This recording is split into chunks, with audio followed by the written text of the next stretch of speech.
സംസ്ഥാനത്ത് ഇറച്ചിവില കുത്തനെ വർദ്ധിക്കുന്നു. ചിക്കന്റെയും ബീഫിന്റെയും വിലയിൽ ഒരാഴ്ചക്കിടെ 40 രൂപയോളമാണ് കൂടിയത്. വില വർദ്ധിച്ചതോടെ ഹോട്ടലുകളിലെ വിഭവങ്ങളുടെ വില വർദ്ധിച്ചു. കനത്ത ചൂടിൽ ഫാമുകളിലെ കോഴികൾ കൂട്ടത്തോടെ ചത്തതാണ് വില വർധനവിന് കാരണമെന്നാണ് വ്യാപാരികൾ പറയുന്നത്. ചെറുകിട ഫാമുകളിൽ കോഴികളുടെ ലഭ്യത തീരെ കുറഞ്ഞു. വൻകിട ഫാമുകളിൽ നിന്നും കൂടിയ വിലയ്ക്ക് കോഴി എത്തിച്ചാണ് വിൽപ്പന നടത്തുന്നത്. ബീഫിന്റെ വിലയും കുത്തനെ ഉയർന്നു. തെക്കൻ കേരളത്തിൽ 400 രൂപയുണ്ടായിരുന്ന ബീഫിന്റെ വില 460-ന് അടുപ്പിച്ചെത്തി. അതേസമയം മലബാറിലും ചിക്കനും ബീഫിനും തൊട്ടാൽ പൊള്ളുന്ന വിലയാണ്. കോഴിയിറച്ചിക്ക് ഒരാഴ്ചക്കിടെ 40 രൂപ കൂടി. പോത്തിറച്ചിക്ക് 80 രൂപ വരെയാണ് കൂടിയത്. എല്ലില്ലാത്ത പോത്തിറച്ചി ലഭിക്കാൻ 400 രൂപ കൊടുക്കണം. നേരത്തെ 320 രൂപയായിരുന്നു. കൂടിയത് 80 രൂപ. എല്ലില്ലാത്ത മൂരി ഇറച്ചിക്ക് 380 രൂപയും. കന്നുകാലികൾ ലഭിക്കാനില്ലെന്നും കച്ചവടക്കാർ പറയുന്നു.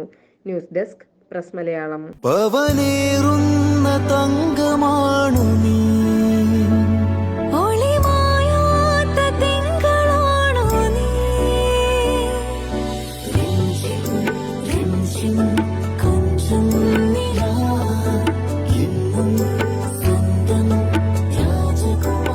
Be a Rajakumari.